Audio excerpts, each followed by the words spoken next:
အမေရိကန်သမိုင်းမှာအကြီးမားဆုံးလက်ဝတ်ရတနာလူရဲမှုကြီးရဲ့အဓိကတန်တရားတရားခံကိုအမေရိကန် ICE အေဂျင့်တွေကတရားမစွဲပဲတိုင်းပြည်တွေကနေထွက်ခွာခွင့်ပေးလိုက်တဲ့အံ့ဩစရာဖြစ်ရပ်တစ်ခုပေါ်ပေါက်ခဲ့ပါတယ်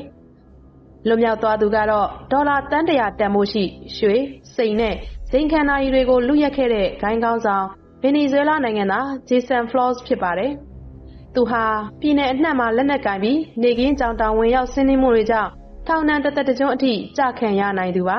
။ဒါပေမဲ့တရားရုံးမှာအစစ်ဆေးမခံရခင်မှာပဲ